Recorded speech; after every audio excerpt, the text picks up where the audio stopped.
On va commencer par se présenter. Ensuite, je vous dirai en quelques mots comment on a construit notre propos tous les trois. Et puis après, on va démarrer dans le vif du sujet. Je vais commencer par moi. Je suis Claire Bizet, je suis la directrice du mouvement associatif des Hauts-de-France, qui est une structure qui existe à l'échelle nationale et dans les régions et qui vise à rassembler les associations et surtout les têtes de réseau associatives pour porter la voix des associations auprès des décideurs, mais pas que, et puis pour participer aux réflexions sur la vie associative. Je vais passer le micro à Julien, qui va se présenter, et puis ensuite à Roger, qui se présentera aussi à son tour. Bonjour à tous et toutes, Julien Dalpin, donc très heureux d'être avec vous aujourd'hui. Donc moi je suis chercheur en sciences politiques au CNRS et rattaché à l'université de Lille, et je travaille sur les questions démocratiques et l'engagement, notamment l'engagement associatif dans les quartiers populaires. Et puis je vous en dirai un mot tout à l'heure. En fait, je suis un des animateurs en fait d'une initiative nationale. On a créé il y a quelques années un observatoire des libertés associatives qui rassemble un certain nombre de chercheurs et de collectifs et de fédérations associatives autour de l'enjeu de l'autonomie associative dont on reparlera tout à l'heure. Voilà. Roger. Donc je m'appelle Roger Su et je suis sociologue, je suis professeur à l'Université de Paris, Paris-Cité maintenant on dit d'ailleurs. Je suis administrateur du mouvement associatif avec Claire, et par ailleurs je travaille sur un sujet bien basique en sciences sociales, qui est la question du lien social, et vous allez voir pourquoi ça a un rapport avec, évidemment, la question de l'association et des associations.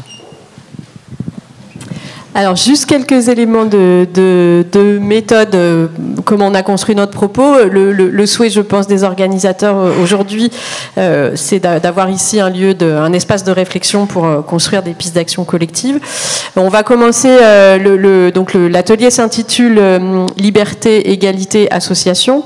Donc, on va travailler sur cette question. La première partie de l'intervention de nos deux intervenants va consister à poser un peu des constats, à essayer d'objectiver un peu des constats. Ensuite, on s'est dit qu'une fois qu'on aurait partagé ces constats qui risquaient d'être un peu moroses, peut-être c'était bien qu'on aille sur un peu de l'utopie, qu'on se redonne un peu envie et qu'on reparte sur une utopie. Et puis, à partir de cette utopie, on va essayer de construire les chemins pour y arriver et les pistes d'action, d'histoire de vous nourrir aussi, parce que ça va être aussi votre travail après dans les ateliers de construire ces pistes d'action. Voilà pour le déroulement. Un tout petit propos introductif. En travaillant avec l'UPC, que je remercie d'ailleurs de nous avoir proposé cet atelier, de contribuer à cet atelier. Le forum, ce qui nous réunit là, c'est vraiment de construire des pistes d'action collective pour faire face aux différentes crises que nous traversons et qu'on doit se préparer à affronter. Les effets de ces crises sont multiples et dramatiques et amenés à s'accentuer. J'en ai trois qui me viennent à l'esprit, mais qui est l'explosion des inégalités, donc l'explosion de la pauvreté, la destruction du vivant et une profonde crise démocratique derrière tout ça. Les associations, aujourd'hui, elles sont une forme de rempart face à ces crises, puisqu'elles permettent d'organiser des formes de solidarité, d'entraide, qui échappent aux logiques marchandes. Elles permettent aussi de préserver des espaces de vie sociale, où on peut sortir des logiques individualistes et du cloisonnement dans lequel nous enferme de plus en plus la société, dans nos classes sociales, dans nos quartiers, etc. Au-delà de ce rôle de réparation et de protection, j'ai envie de dire, qui leur est reconnu aujourd'hui par les pouvoirs publics, elles sont aussi et surtout des espaces de débat, d'expression collective, c'est ce qu'on fait là, de création et d'expérimentation aussi. Elles sont les lieux où on peut penser, repenser, expérimenter la façon dont on veut faire société. Elles sont aussi les lieux où on peut se poser cette question qui devient centrale, me semble-t-il, aujourd'hui, qu'il est urgent de se poser, et qui est quelle est notre place dans le vivant. Elles sont aussi nécessairement, historiquement, des lieux de contestation qui permettent de faire entendre la voix de différentes catégories de population et donc de faire progresser les droits et donc de faire progresser la démocratie. Elles ont un rôle politique qui est essentiel et c'est de ça dont on a envie de vous parler.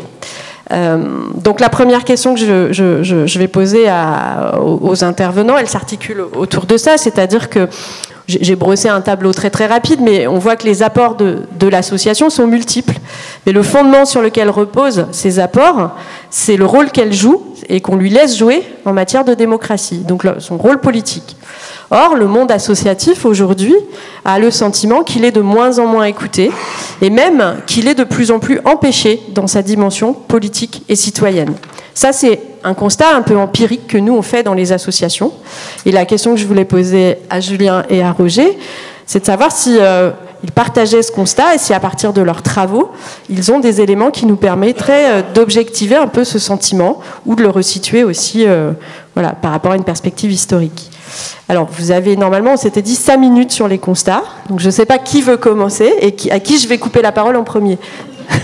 À Roger. Allez.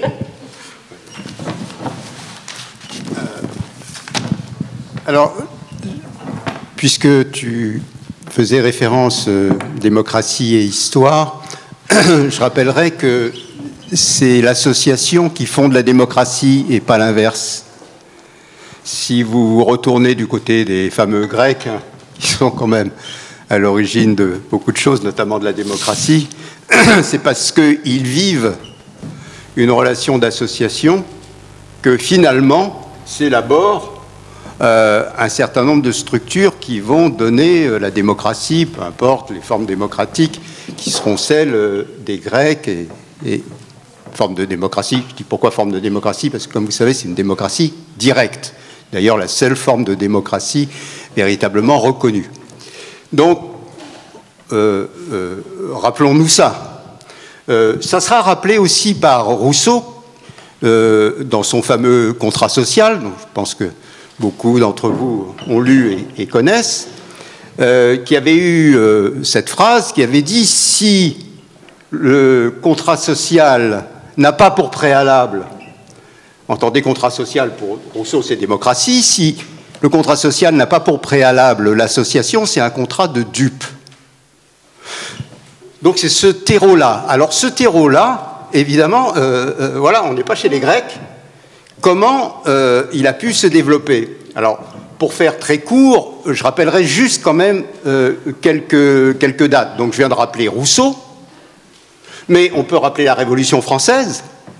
La Révolution française se fait, Robespierre, il a le contrat social sur sa table de chevet, il paraît, donc voilà, c'est comment on fait association. Donc c'est ça la grande idée de 89, des révolutionnaires de 89. C'est cette idée-là, d'ailleurs, qui abreuve les grandes valeurs républicaines, liberté, égalité. Liberté, égalité, d'ailleurs. Fraternité ne fait pas partie de la devise républicaine. Elle viendra beaucoup plus tard, elle viendra en 48. Donc, liberté, égalité, c'est un dérivé, évidemment, de l'association. On retrouve ça, si je continue rapidement, on retrouve ça en 1848. Alors, 48 est une date intéressante parce que c'est le moment où on se dit que l'association peut être un vrai régime politique. C'est la Deuxième République, et donc on se dit, là, au fond, il faut que, j'allais dire, il y ait l'association du sol au plafond. C'est presque la citation de Proudhon, hein, à tous les niveaux, association, d'association, etc. Bon, c'était peut-être un peu tôt, et Napoléon III, comme vous savez, fait un coup d'État. Mais on retrouve, alors, on continue, on retrouve, je cite quelques dates, 36, voilà, on retrouve 45 précisément, hein, 45 aussi, ou qui met, etc., l'éducation populaire, etc. Bon. Qu'est-ce que je veux dire par là? Je veux dire que dans tous les grands tournants historiques et de crise politique, il y a une espèce de retour, évidemment, aux individus, et il y a une espèce de retour à la forme politique primaire qui est la seule qui puisse garantir d'une démocratie authentique. D'où d'ailleurs un certain nombre d'appels, y compris populistes, hein, qui disent, bon, il faut... voilà. Aujourd'hui, voilà, et je termine voilà, mon introduction là-dessus. Alors aujourd'hui, qu'est-ce qu'on peut dire? Alors, moi, il y a quelque chose qui m'interpelle très fortement, et franchement, je n'ai pas la réponse, donc je vais plutôt le formuler sous forme de questions. Ce qui m'interpelle, c'est, je vous parlais du lien social en me présentant, pour un certain nombre, pas trop le temps de développer, mais l'individualisation aujourd'hui, qui est toujours présentée comme l'inverse de la socialisation, ben non. Plus il y a d'individualisation, plus il y a de socialisation. Donc ça va de pair. Donc on a un discours aujourd'hui sur le lien social qui est extrêmement négatif et qui est complètement faux.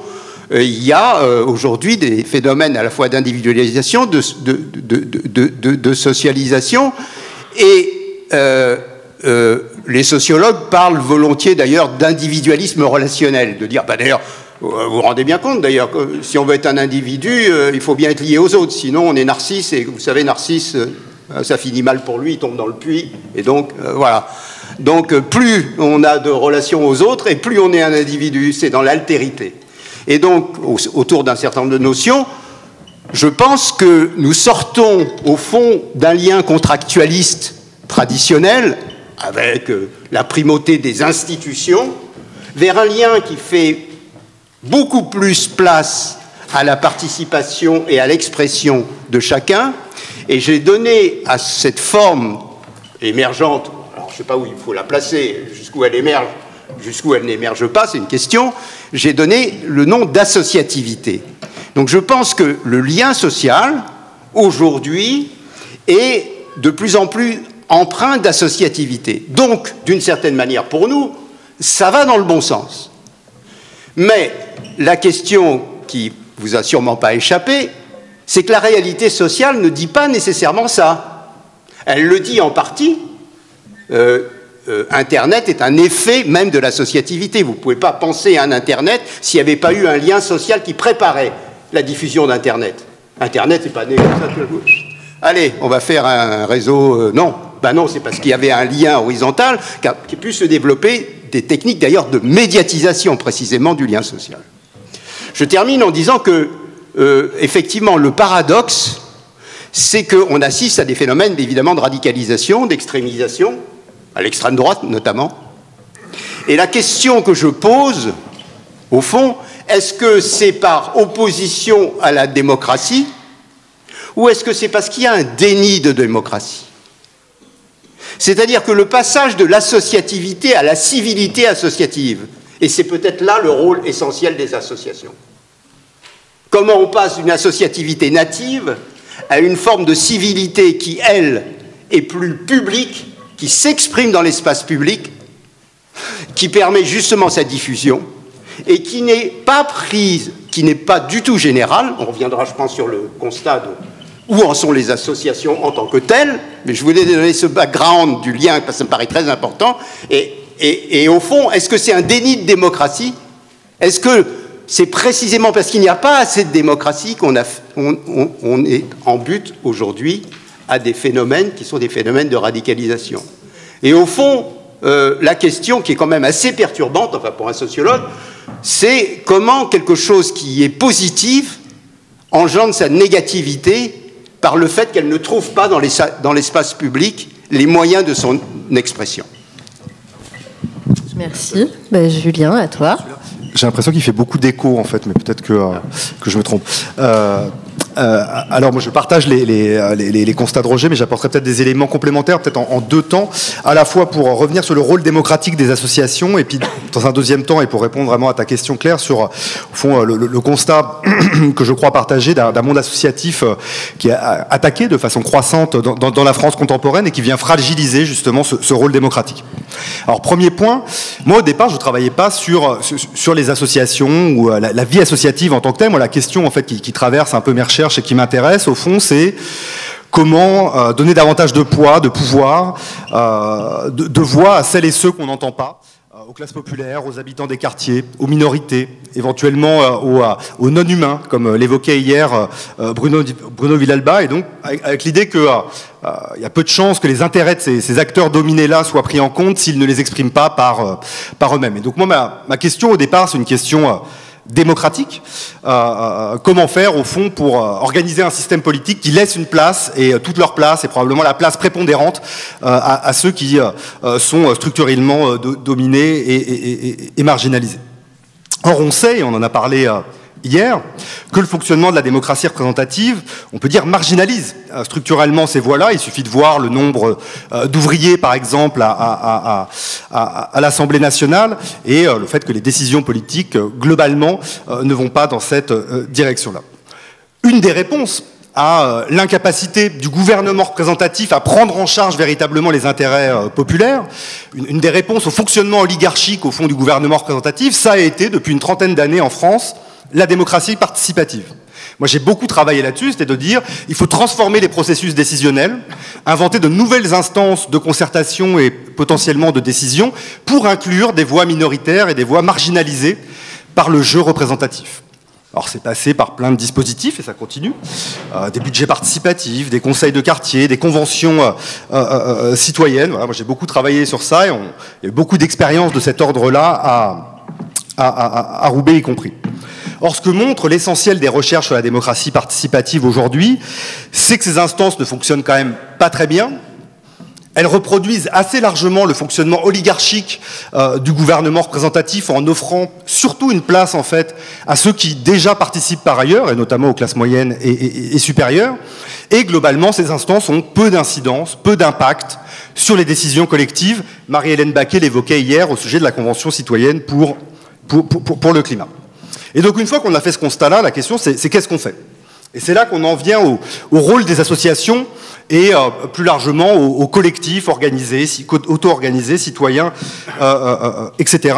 Et c'est là, moi, je pense qu'ils ont toute leur place à jouer pour précisément donner une place, une voix, permettre la représentation des intérêts qui sont structurellement marginalisés par le fonctionnement ordinaire de la démocratie. Juste 2-3 petits exemples au passage, en fait, pour illustrer cela. À partir de mois de recherche que j'ai pu conduire à Roubaix, j'avais travaillé par exemple sur le mouvement des coopératives en fait à la fin du 19e et au début du 20e siècle, et des maisons du peuple qui s'étaient constituées à l'époque, y compris ici à Roubaix, qui étaient très forts dans le Nord et qui avaient joué un rôle tout à fait central dans la politisation et la mobilisation de la classe ouvrière à l'époque. On a beaucoup parlé du mouvement syndical des partis, mais ce mouvement coopérativiste était tout à fait central à ce moment-là. Autre expérience qui a été importante, et on en a beaucoup parlé aussi hier ici à Roubaix, c'est l'expérience de l'Almagar, qui a permis de faire entendre la voix des habitants de ce quartier-là dans le processus de rénovation urbaine, ce qui est rarement le cas, et ce qui a été notamment rendu possible par la constitution d'un collectif qui n'avait pas forcément un statut associatif, qui était cet atelier populaire d'urbanisme. Troisième exemple rapidement. Ici encore à Roubaix, on en a parlé aussi hier, la table de quartier qui s'est constituée dans le quartier du Pile il y a quelques années pour s'opposer et faire entendre la voix des habitants du quartier sur le projet de rénovation urbaine était précisément la volonté de créer un collectif qui n'avait pas forcément non plus là, le statut d'association loi 1901, mais peu importe, pour faire entendre une voix que les processus classiques de concertation ne laissait pas véritablement s'exprimer. Donc on voit que ces formes d'auto-organisation permettent à minima l'apparition sur la scène publique d'intérêts et de paroles qui sinon sont marginalisées. Le problème, y compris dans les expériences que je viens de mentionner, c'est qu'il ne suffit pas de s'auto-organiser et de s'exprimer dans l'espace public pour que ces voix-là soient entendues.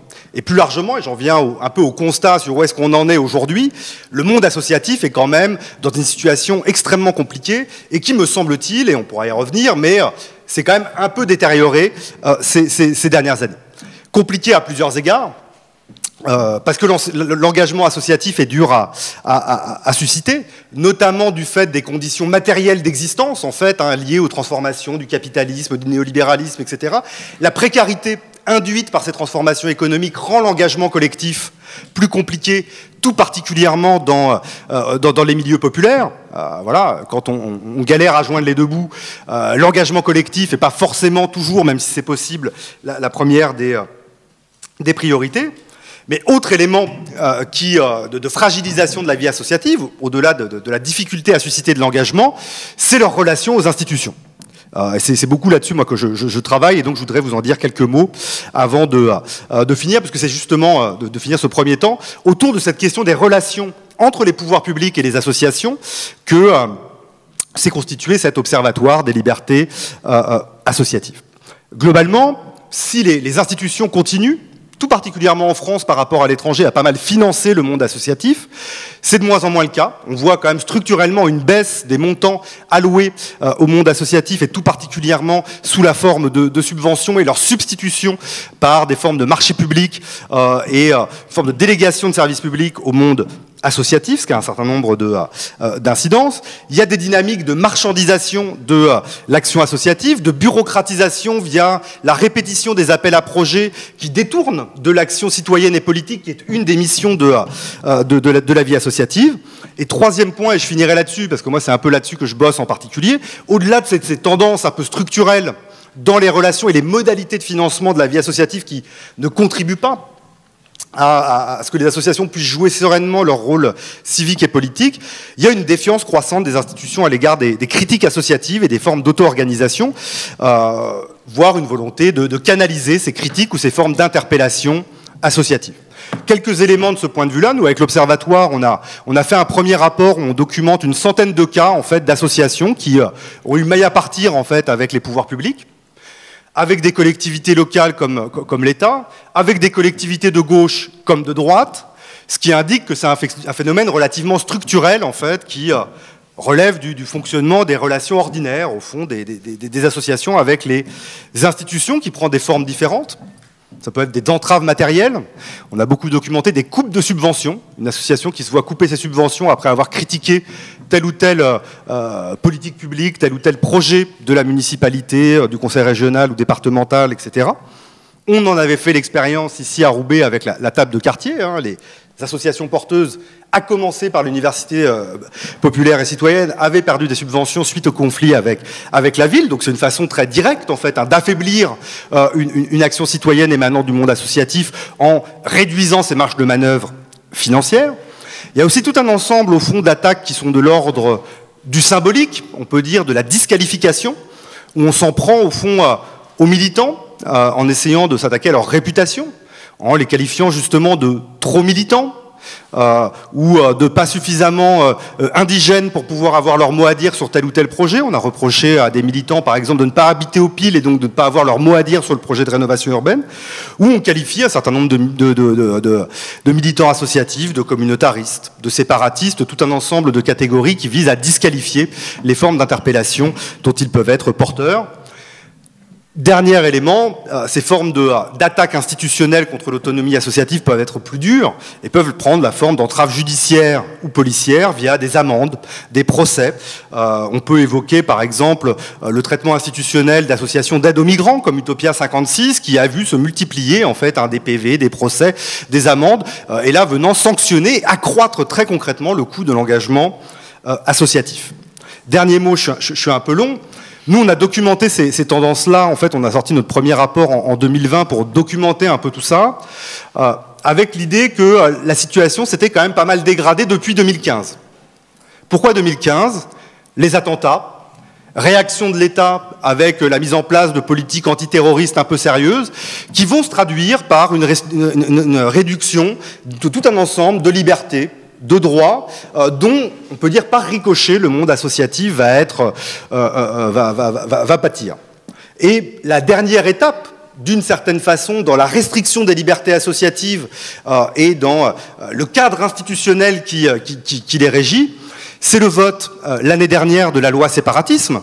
Et là, on voit bien le lien avec ce contexte antiterroriste. Loi séparatisme qui a un certain nombre d'incidences tout à fait concrètes sur le monde associatif dans son ensemble, pas que celles qui pourraient apparaître comme séparatistes, quand bien même on peut discuter de cette catégorie, avec la création du contrat d'engagement républicain imposé que doivent signer toutes les associations qui demandent aujourd'hui une subvention ou un agrément auprès des pouvoirs publics et qui se traduit par une forme de contrôle institutionnel renforcé sur l'action des associations et qui commence dès aujourd'hui à avoir des conséquences très concrètes.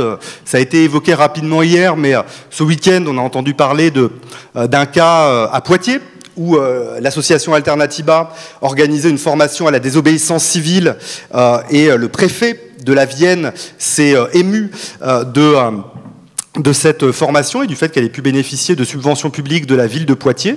Et il a considéré qu'organiser une formation à la désobéissance civile contrevenait au principe du contrat d'engagement républicain et demande le remboursement des subventions à Alternatiba dans le cadre de ce contrat d'engagement républicain. Il n'est pas sûr qu'il ait gain de cause, mais on voit bien que ça a des incidences très concrètes, bien au-delà, au fond, d'associations qui pourraient être considérées, quand bien même moi j'inviterais à beaucoup de prudence de ce point de vue-là, comme séparatistes. Deuxième point, la loi séparatiste, donc c'est le CER, contrat d'engagement républicain, et c'est aussi la facilitation de la dissolution d'associations administratives par le gouvernement, dont on a eu un certain nombre d'exemples ces derniers mois, des associations de défense de la cause palestinienne qui ont voulu être dissoutes par le gouvernement, des associations plus ou moins antifascistes à Lyon également, des associations de défense des droits des musulmans comme le collectif contre l'islamophobie en France, qui ont effectivement été dissoutes pour le coup. Là, c'est à géométrie variable, ce sera peut-être, et j'en finirai là, une des pistes, c'est qu'une des ripostes possibles, c'est quand même le droit, en fait. Et s'appuyer sur l'état du droit existant, puisque le Conseil d'État a, dans ce cas, en fait, cassé un certain nombre de décisions du gouvernement de dissolution d'associations, dans le cas de ces associations palestiniennes, par exemple, de solidarité palestinienne, le Conseil d'État a considéré que, au fond, le motif de dissolution n'était pas justifié. Je crois que, voilà, un des trucs qui nous reste pour se défendre et potentiellement riposter, c'est pas le seul, c'est potentiellement le droit. Voilà. Merci pour ces éclairages à la fois historiques et contemporains, très contemporains. Moi, je pense qu'il y a dans le contrat, ça me donne envie de rebondir, mais dans le contrat d'engagement républicain, il y a un contrôle institutionnel qui est mis sur les associations, avec cette idée qu'on ne peut pas percevoir de l'argent public et avoir une parole contradictoire ou de contestation vis-à-vis des institutions publiques, que dès lors qu'on touche de l'argent public, alors on devient finalement des opérateurs qui doivent mettre en œuvre une politique publique, mais qui perdent le droit d'évaluer cette politique publique et d'avoir un avis critique sur cette politique publique. Donc on voit bien que c'est la fonction politique là qui est attaquée. Je pense que ça va même encore plus loin, puisque finalement on demande aux associations de contrôler leurs propres militants, leurs bénévoles, puisqu'ils doivent s'assurer que leurs bénévoles ne contreviennent pas non plus à l'ordre public, etc. Donc on a franchi un cap important. Avant de continuer à se plomber gentiment avec tous ces constats, on s'était dit qu'on irait faire un détour quand même par l'utopie, et que voilà, on a redit à quel point, à la fois vous avez montré tous les deux à quel point l'association a un rôle à jouer en matière de démocratie, et que si on veut refonder notre démocratie, il faut qu'on s'appuie sur le modèle associatif et sur ce qu'est l'association. Comment, voilà, dans une société réellement démocratique qui reste à construire ou à reconstruire, quelle devrait être la place des associations, quels moyens on a de parvenir à cette... pour redonner cette place aux associations, et qu'est-ce qu'on a comme ressources, nous, associations, et nous, penseurs des associations. Alors, oui, c'est peut-être pour ne pas trop sombrer dans le pessimisme, et plutôt rester dans le paradoxe. J'ai développé un premier paradoxe, je vais en développer un deuxième. Qu'est-ce qu'on peut dire, non pas des associations, mais de ceux qui s'associent, c'est-à-dire des bénévoles, de ceux qui adhèrent, etc. Alors, tout dépend de l'échelle de temps qu'on prend. Mais moi, j'aime bien prendre l'échelle de temps des années 60, parce qu'à chaque fois que vous parlez des années 60, tout le monde a en tête 68, l'engagement, on était tous dans les partis politiques, tout le monde était syndiqué, tout le monde, etc. Sauf que il y avait en France 600 000 associations. Il y en a aujourd'hui 1,4 million, 1,5 million, donc nettement plus du double. Je ne dis pas forcément que c'est un grand progrès, mais enfin, quantitativement, ça représente quelque chose. Il se crée surtout à l'époque autour de 40 000 associations. Aujourd'hui, même dans les périodes, je laisse l'année Covid, hein, mais même dans les périodes de bas étage, de bas étiage, pardon, excusez-moi, de bas étiage, on est autour de 70 000 créations l'an, donc c'est presque le double que dans les années 60. Donc il y a clairement une tendance historique que moi j'observe, évidemment parce qu'elle répond à l'associativité croissante, elle répond à un certain nombre d'autres critères. J'en donnerai deux. Le premier, c'est qu'il y a maintenant pratiquement parité dans la participation entre hommes et femmes, ce qui n'était pas le cas. Aujourd'hui, on est, enfin, dans les responsables. Dans oui. les Absolument. Ah, tout à fait. Là, j'étais sur la participation. Mais il reste une variable discriminante qui est évidemment le niveau scolaire, enfin le niveau d'études, l'insertion culturelle, on pourrait dire comme ça, etc. Donc, qui reste quand même un facteur très, très discriminant. Aujourd'hui,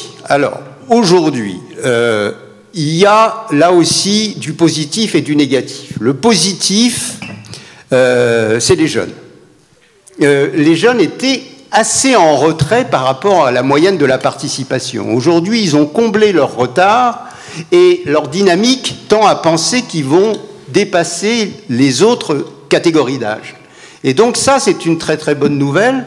Je pense en particulier à la dernière étude faite par l'INJEP, je ne sais pas si vous voyez, l'Institut national de la jeunesse et éducation populaire, voilà, qui est dépendante du ministère de la jeunesse, qui a fait une très très grosse enquête sur les collégiens, donc plus de 16 000, enfin très très grosse, qui montre que les collégiens, alors c'est intentionnel, hein, donc c'est pas réel, mais c'est intentionnel, plus de 80% d'entre eux comptent bien entrer dans une association et y militer activement. Donc, allez-y les gars, que cette nouvelle génération se déploie, ce serait bien. Côté beaucoup moins positif, je dis beaucoup moins positif parce que ce sont les cadres même qui soutiennent la vie associative. Je rappelle que 85% des associations n'ont pas de salariés. Donc elles tiennent sur quoi? Elles tiennent sur les gens qui sont bénévoles, qui donnent de leur temps, voire de leur argent. Voilà. Effectivement, ces cadres traditionnels, piliers, disons, de la vie associative, généralement la génération plus de 60, a tendance, elle, à non pas régresser, mais à ne plus progresser, et parfois même, dans certains secteurs, à régresser.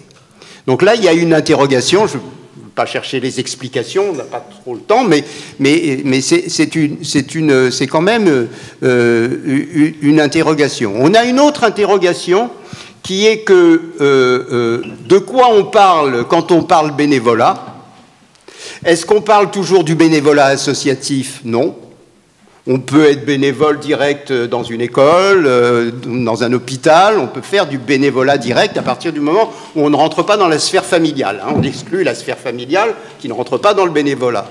Et là, qu'est-ce qu'on constate? On constate qu'il y a quand même une progression vers l'informel, c'est-à-dire vers ceux qui ne veulent pas trop s'encarter, aller dans les structures, etc. Ce qui n'est pas sans poser un problème aux associations. Un problème de calibrage, je dirais, entre ceux qu'il faudrait attirer de manière quasi permanente, en fait, qui sont les vrais soutiens. Je rappelle, sur les 23 millions de bénévoles, il y en a 5 millions qui sont réellement actifs une fois par semaine. Donc, vous voyez, ces 5 millions, ils sont essentiels à la vie associative. Essentiels. Et ceux-là, probablement, qui mériteraient, peut-être qu'on y viendra, quand même des formes d'accueil différentes que ceux qui viennent, voilà, parfois en consommateur ou parfois pour donner un coup de main. C'est quand même pas tout à fait la même configuration. Alors, j'en viens au paradoxe, donc verre à moitié plein, verre à moitié vide. Historiquement, il est plutôt à moitié plein. Mais pourquoi on peut dire qu'il est à moitié vide? C'est qu'aujourd'hui, les besoins... Quand vous mettez aujourd'hui 1,5 million d'associations sur la table, il faut des gens derrière. Quand vous dites la vie associative est essentielle aujourd'hui, il faut de l'argent derrière. Il faut des moyens derrière. Et donc, on ne voit pas que la tendance historique, au fond, est contrecarrée, Julien l'a souligné en particulier, avec des problèmes de moyens, des problèmes de mise en concurrence, l'appel d'offres qui remplace la subvention, etc., des tas de moyens détournés, au fond. Et c'est particulièrement préoccupant parce que je crois que, je développerai juste 2 points, voilà, avant qu'on passe à l'utopie. Deux points, Julien, 2 points. Les 2 points, c'est le suivant. Le premier, c'est la question de la citoyenneté. Moi, je pose toujours la question, où sont les lieux citoyens? Qu'est-ce qui fait la citoyenneté aujourd'hui? Bon, les révolutionnaires pensaient que c'était le travail, parce qu'ils pensaient que le travail allait réaliser la liberté et l'égalité. Ils se sont un peu trompés quand même, il faut le dire. Mais enfin, c'était l'utopie. D'ailleurs, c'est pour ça que le travail reste central. Voilà. Mais aujourd'hui, où est-ce qu'on est citoyen? Où est-ce qu'on est citoyen? Et donc, les gens ne pensent plus que la citoyenneté est réductible à la carte d'identité ni à la carte d'électeur. Ben non, la citoyenneté, d'ailleurs, elle a toujours été pensée comme une action, comme une civilité, comme une action dans la cité. Voilà, la citoyenneté, c'est participer à la vie de la cité, en particulier dans la vie associative.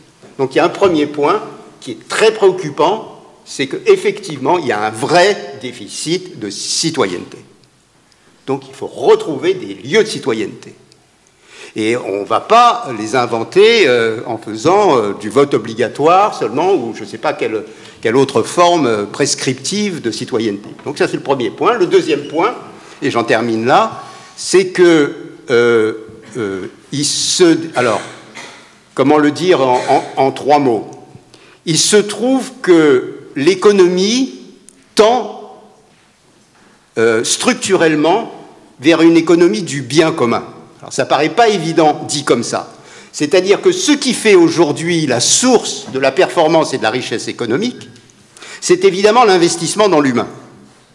Cet investissement dans l'humain, il se fait à travers l'éducation, il se fait à travers la formation continue, il se fait bien sûr à travers la santé. Or, tous ces secteurs sont profondément déficitaires. Ce qui fait d'ailleurs assez paradoxalement, d'ailleurs d'une certaine façon le capitalisme se tire une balle dans le pied, c'est que, assez paradoxalement, ce qui est à la source même de ce qui permettrait des performances d'ailleurs supérieures n'est relativement peu développé et pas assez développé. Et en même temps, vous voyez bien que ce bien commun ne peut pas, ou ne devrait pas, et ne peut pas d'une certaine façon, parce que d'ailleurs c'est préjudiciable à l'ensemble de l'économie, être développé sous une forme marchande. Et là, il y a une contradiction. Moi, je dis, il y a pratiquement une contradiction pour les anciens marxistes. Hein, on va parler des anciens marxistes.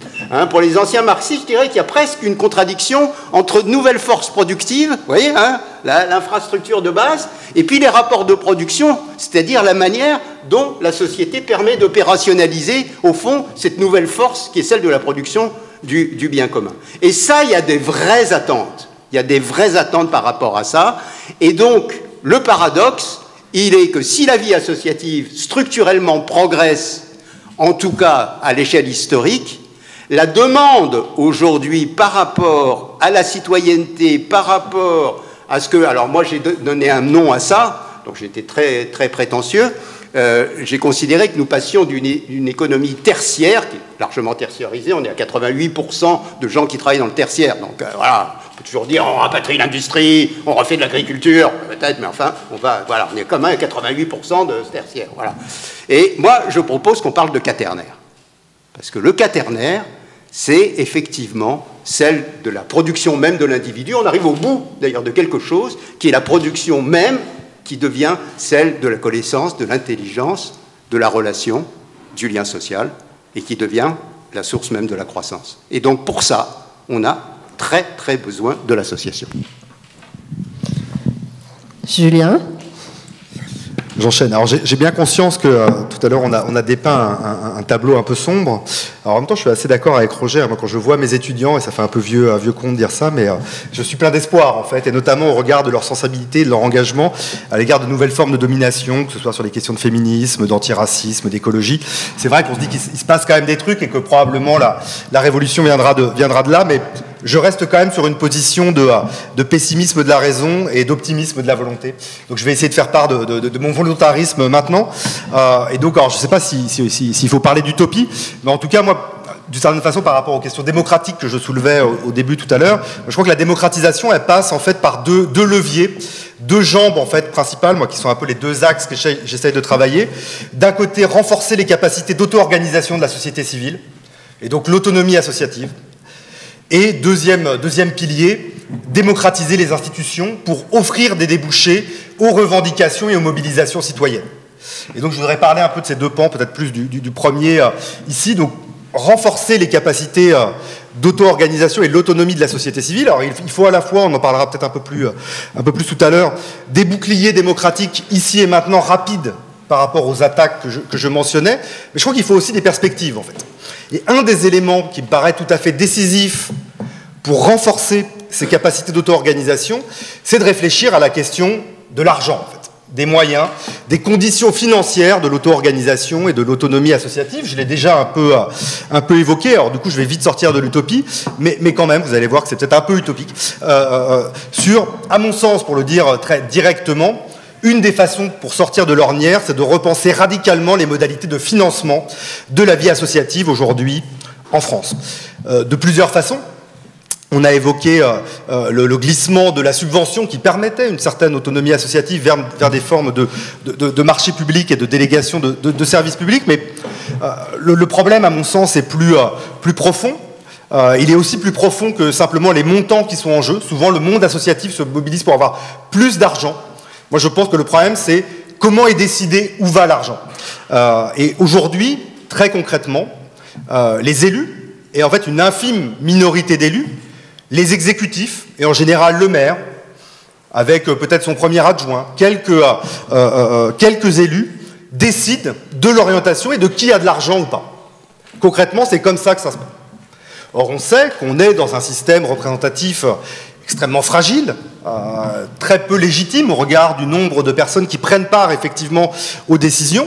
Et donc, moi, la question que je pose, c'est est-ce que les élus de l'exécutif et des majorités municipales ou autres sont les mieux placés pour décider seuls de l'attribution et du financement de la vie associative? Ce pourquoi je plaide, moi, c'est en fait pour une pluralisation du financement de la vie associative et de dire qu'au fond, il serait probablement vertueux d'un point de vue démocratique qu'une diversité d'acteurs puisse évaluer, par exemple, les projets associatifs, en déterminer la valeur ajoutée et donc s'ils doivent être financés ou non. Ça permettrait de sortir des logiques clientélistes qui existent et ça permettrait peut-être de soutenir des acteurs un peu plus innovants que les élus en place n'ont pas forcément envie de soutenir. C'est une idée qui était déjà défendue dans le rapport Baquet-Meshmach qu'on a évoqué hier avec l'idée de fonds d'interpellation citoyenne où pourraient siéger des citoyens tirés au sort, des représentants du monde associatif, des élus de la majorité mais aussi de l'opposition, avec cette idée que le pluralisme en fait des décisionnaires permettrait en fait non seulement de la transparence mais aussi un peu d'ouverture en tout cas et du soutien probablement à des acteurs qui sinon sont mal vus par les majorités en place. Autre idée, me semble-t-il, intéressante dans ce que défendait le rapport Baquet-Meshmach avec ce fonds d'interpellation citoyenne, c'est de consacrer une partie d'argent public précisément pour financer et soutenir ces associations qui ont un rôle de plaidoyer, d'intervention dans le débat public, alors qu'à l'inverse, c'est aujourd'hui précisément ce qui est attaqué ou renié par les pouvoirs publics. Et donc, il y a à la fois, à mon avis, un élément central qui est de sanctuariser des fonds pour ça, pour reconnaître au fond la vertu civique et démocratique des associations et des interpellations associatives, et en même temps de réfléchir aux modalités d'attribution des financements. L'arbitraire des exécutifs pour décider des financements associatifs est démocratiquement, à mon avis, destructeur. Le problème, juste je dirais un mot là-dessus, c'est que ces propositions-là, on les porte aujourd'hui avec la coordination Passons-nous à la suite du rapport Baquet-Meshmach, on les porte avec l'Observatoire du monde associatif, l'Observatoire des libertés associatives, mais c'est qu'elles sont rarement accueillies les bras ouverts par les élus locaux. On a fait un petit tour de France, en fait, quand on a sorti notre premier rapport avec avec cet observatoire. Et les élus, en fait, en général, c'est niette.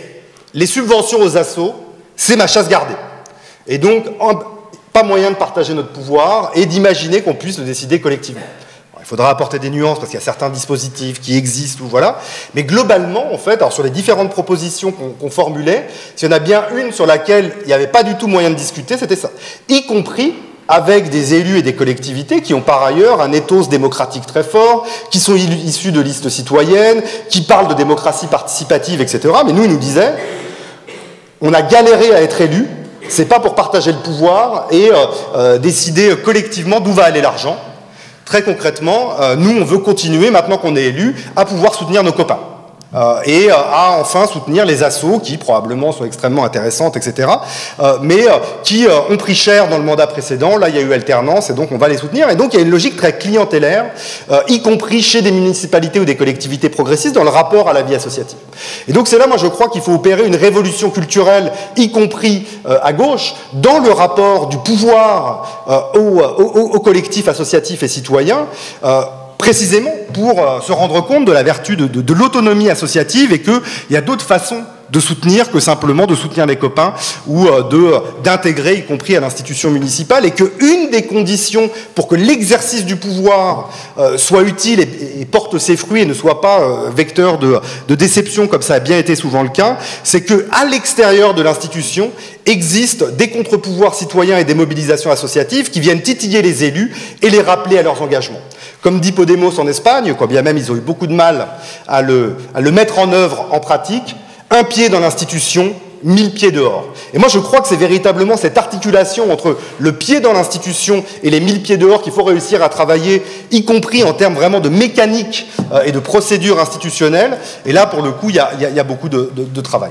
Un dernier mot juste pour finir par rapport aux deux jambes que j'évoquais. Renforcer les capacités d'auto-organisation de la société civile qui passent notamment, pas seulement, je ne veux pas être trop long par les questions financières. Deuxième pan, démocratiser les institutions. Alors là, ça peut prendre plein de formes différentes, mais ce qui est sûr, en fait, c'est que pour que la vitalité associative se maintienne dans le temps, il faut qu'elle ait des débouchés. Une des difficultés de la table de quartier du Pile, par exemple, il y a quelques années, c'est précisément qu'il y avait une surdité totale, en fait, de l'institution et du pouvoir local qui refusait, en fait, le dialogue avec le collectif d'habitants, qui a fini par s'épuiser. Et donc, il faut imaginer des débouchés institutionnels aux revendications collectives. Et là, ça peut prendre plein de formes différentes. J'en citerai simplement une. En fait, moi, je pense qu'une des pistes aujourd'hui, notamment au regard des écueils que j'ai mentionnés de la démocratie participative, c'est d'aller vers des formes de démocratie directe, y compris à l'échelle locale, d'expérimenter le RIC, qui était une des revendications des Gilets jaunes à l'échelle locale, éventuellement couplé et articulé avec des assemblées citoyennes tirées au sort. Ça peut paraître utopique, mais ce n'est pas complètement délirant, puisqu'il y a aujourd'hui un certain nombre de collectivités territoriales qui le mettent en place. Je pense à la ville de Grenoble, par exemple, et qui produisent déjà des choses, y compris par effet de rétroaction sur la vie associative, qui sont extrêmement intéressantes. Donc voilà, on voit que capacité d'auto-organisation et démocratisation des institutions peuvent s'auto-entretenir pour démocratiser les institutions, et là, il y a de l'espoir. Ben merci, on est déjà passé sur la troisième partie des actions et des propositions concrètes. Juste pour illustrer, je pourrais citer la question du FDVA, du Fonds de développement à la vie associative, parce que ça peut donner une petite note d'espoir aussi. En tout cas, c'est un des rares combats politiques qu'on a gagné ces dernières années. Alors, c'est bon de se le redire, que des fois, on gagne des combats politiques. L'ancienne réserve parlementaire, qui donc était une enveloppe dont pouvaient disposer à leur guise, suivant les logiques qu'on a bien décrites de clientélisme, les parlementaires pour financer soit des collectivités ou des associations de leur territoire sans aucun contrôle. Je ne dis pas qu'elle était forcément mal utilisée par ailleurs, mais en tout cas, il n'y avait aucun contrôle et aucune transparence sur cette enveloppe. Elle a été, dans le cadre d'une loi pour la transparence de la vie publique, elle a été récupérée par l'État. Alors malheureusement, on n'a pas récupéré toute l'enveloppe. Il manque des millions, on a récupéré 25 millions, mais je crois qu'on a dû récupérer la moitié de l'enveloppe seulement, et le reste est parti dans les budgets de l'État.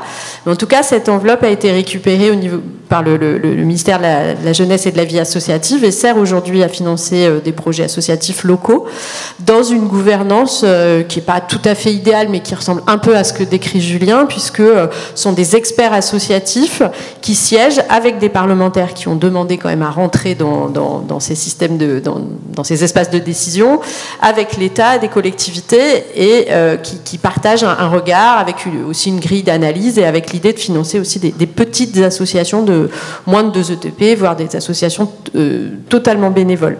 Donc là, on a plutôt un bon exemple, mais pour reboucler avec ce qu'on disait, c'est vrai que nous, encore sur les dernières élections législatives, quand on est allé voir les parlementaires, ils étaient encore en train de pleurer leurs réserves.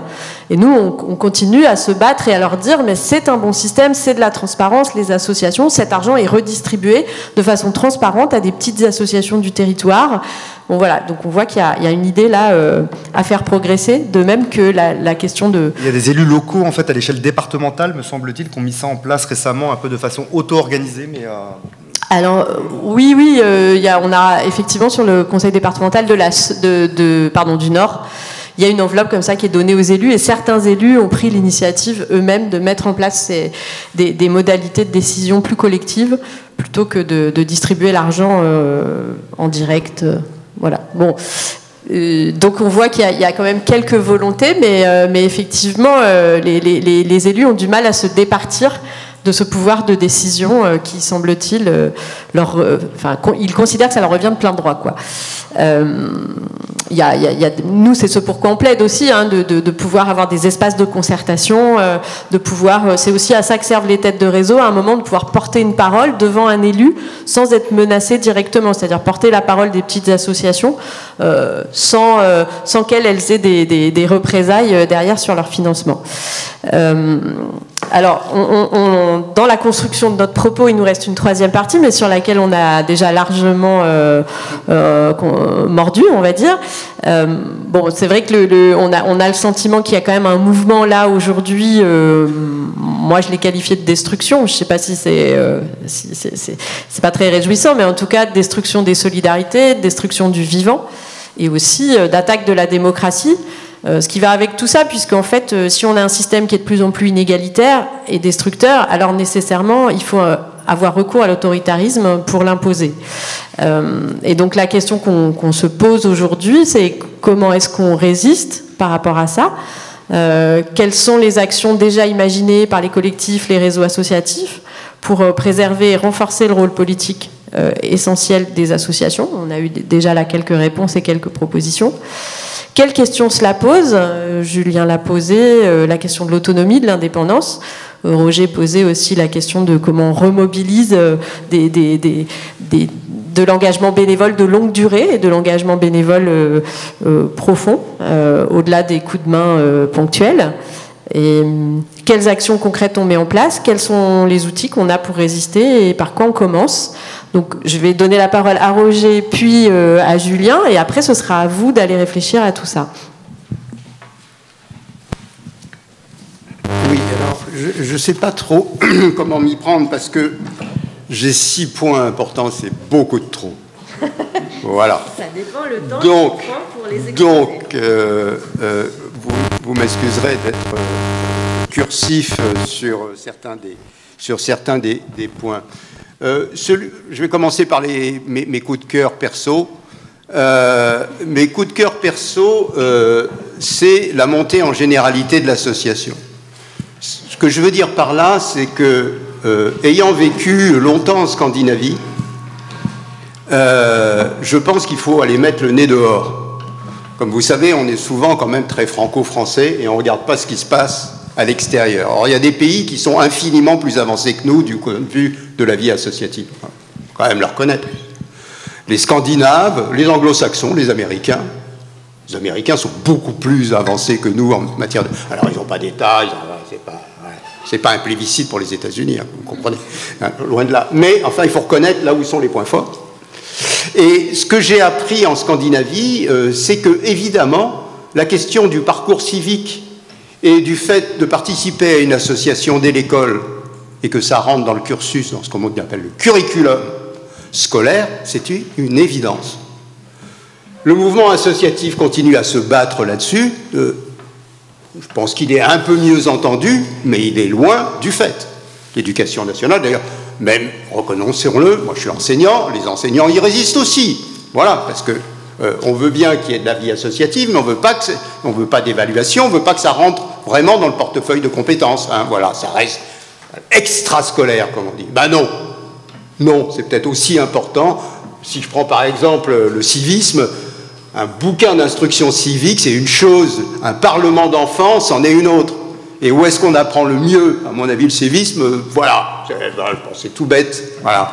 Donc, il y a quand même des pays qui montrent le chemin. Donc, pour moi, c'est, voilà, il n'y a pas d'enfant qui ne soit pas dans une association. Voilà. Et je dis ça parce que les sociologues ont observé que la précocité, alors, il y a deux grandes variables dans la participation et en particulier le bénévolat. Si je mets de côté le socioculturel, il y a deux grandes variables.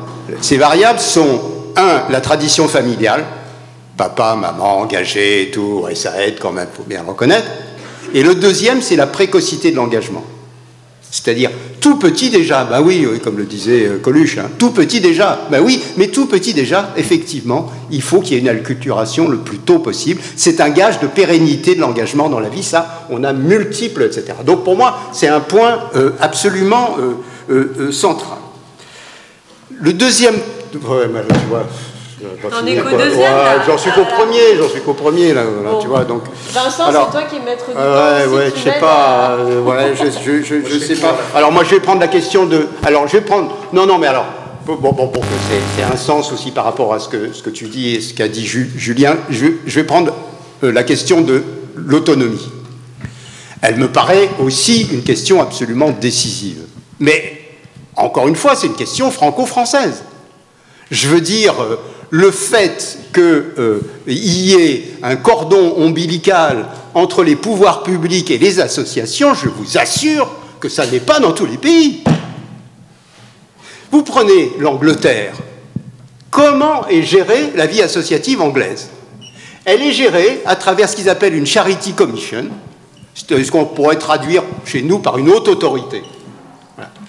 Alors bien sûr, il y a des représentants politiques, mais il y a autant de représentants associatifs, il y a des magistrats, c'est une commission pluripartite, on en pense ce que l'on en veut, mais au moins, il y a des avis qui se discutent, qui sont controversés, et dans lesquels, in fine, la vie associative gère quand même, malgré tout, ses propres affaires. Il faut quand même être dans un pays complètement centralisé, complètement monarchique, excusez-moi, voilà, de la référence inévitable, pour penser que la vie associative doit dépendre du bon vouloir de telle ou telle majorité politique. Donc, l'autonomisation, alors, bien sûr, elle doit être aussi financière, je peux en dire un mot, mais voilà, mais elle doit être structurelle. On a un organisme en France qui s'appelle le HCVA, Haut Conseil à la vie associative. Ce HCVA, il est totalement dépendant du Premier ministre et il ne sert pas à grand-chose, si ce n'est à faire, comme le CESE d'ailleurs, c'est un autre truc, de beaux rapports, mais qui sont finalement pas tellement pris en compte. Donc voilà une proposition, transformons le HCVA en HVA, enfin je sais pas quoi, ben voilà. Et faisons quelque chose qui soit un peu sur le modèle de la Charity Commission. Sur le financement, j'ai des tas de trucs à dire, mais je vais en dire un seul, parce que sinon on ne va pas en sortir. Des tas de sources de financement. Par exemple, je ne comprends pas qu'il n'y ait pas une monnaie associative, voilà, avec les mutuelles, qu'on n'arrive pas à faire une monnaie d'échange entre les associations. Enfin bon, mais ce n'est pas le point. Pour moi, le point essentiel, quand on réfléchit financement de la vie associative, on réfléchit pouvoir public, voire entreprise. Ben, c'est insuffisant. Il faut réfléchir nation. Les associations dépendent de la nation. Donc la nation dans son ensemble, c'est-à-dire l'ensemble des acteurs sociaux, doivent être partie prenante au fond de ce qui est le fond même de la démocratie et du civisme, qui est quand même de participer à l'association et d'y participer selon ses moyens. Bien entendu, on peut avoir même un impôt négatif, hein, pour ceux qui n'ont pas de revenus. On peut très bien penser à ça, mais y compris mais pour la vie associative. Alors, on peut très bien... Moi, je dis pourquoi il y a des fondations d'entreprises qui n'émargent pas aux associations d'intérêt général. On peut penser à des tas de choses. Mais ayons cette idée. Je rappelle, les associations font partie du bloc de constitutionnalité. C'est un principe constitutionnel. C'est gravé dans la Constitution. Donc, voilà, il faut le faire fonctionner à partir des différentes ressources de la nation. Bon, je ne vais pas développer les 6. J'en prends encore combien, hein?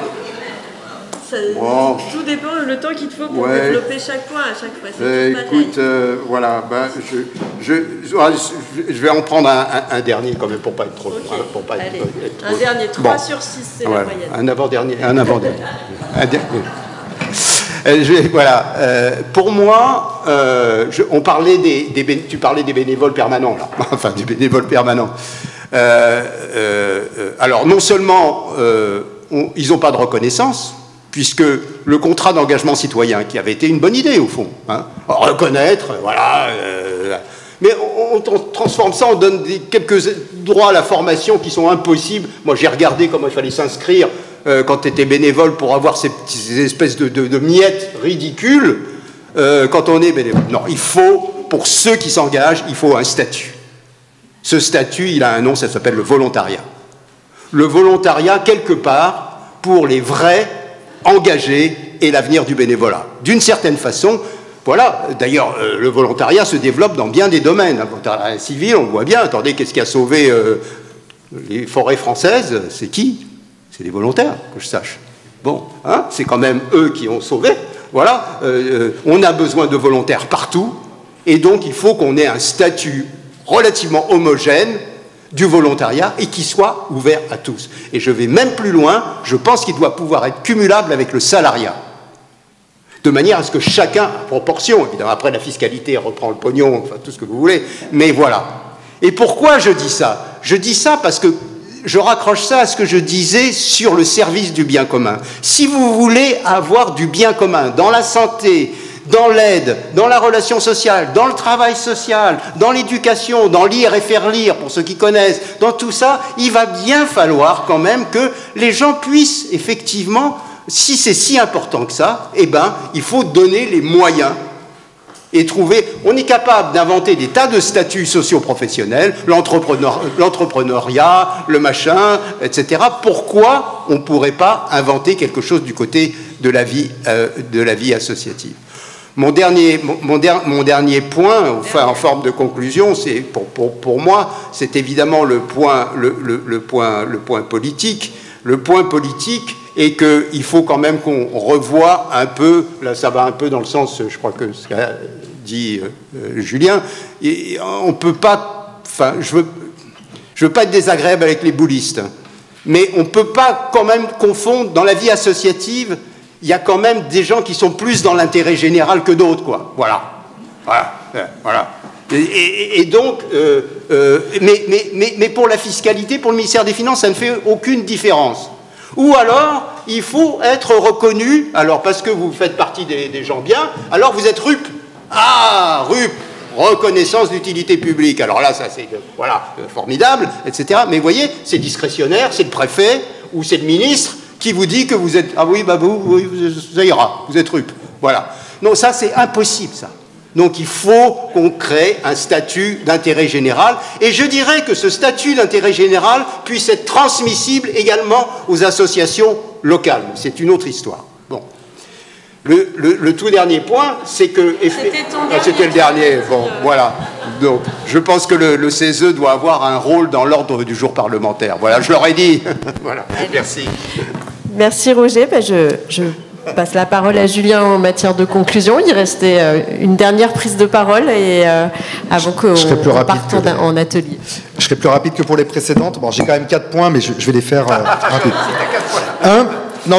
T'évoquais regarder à l'étranger, moi je suis tout à fait d'accord, j'ai beaucoup parlé du financement associatif, les trucs un peu délirants que j'ai évoqués en fait sur une autre façon d'envisager le financement de la vie associative, c'est très largement ce qui existe en Belgique ou au Canada aujourd'hui, où par exemple le financement de l'éducation permanente en Belgique, donc ce qui serait l'équivalent de l'éducation populaire, reconnaît par décret le rôle critique de l'éducation permanente, et donc cette vertu civique, politique, presque de contre-pouvoir au fond de la vie associative est reconnue institutionnellement. De la même façon, au Canada, l'action communautaire. Au fond, vous êtes financé si vous êtes suffisamment critique, si vous éveillez suffisamment l'esprit critique de vos usagers, de vos bénévoles. Concrètement, en France, le contrat d'engagement républicain, c'est l'inverse. C'est si vous êtes trop critique, on va vous couper vos subs. Bon, bah... Voilà, aller regarder ce qui se passe en Belgique et au Canada peut nourrir justement l'imaginaire quant à d'autres modalités de financement de la vie associative. En même temps, s'ils ont ce type de modalité-là dans ces pays, ça c'est pas sorti de nulle part, c'est le fruit de lutte en fait, et de mobilisation associative de longue date, où les secteurs associatifs sont battus pour conquérir cette autonomie gravée dans le marbre, institutionnalisée. C'est mon deuxième point.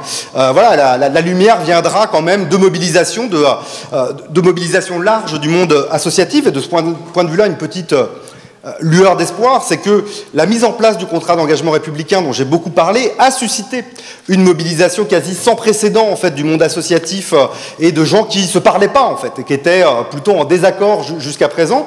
Moi, pour être tout à fait honnête, je pensais pas que le mouvement associatif s'engagerait si fermement dans cette bataille-là, et c'est hyper important qu'il l'ait fait de façon aussi déterminée.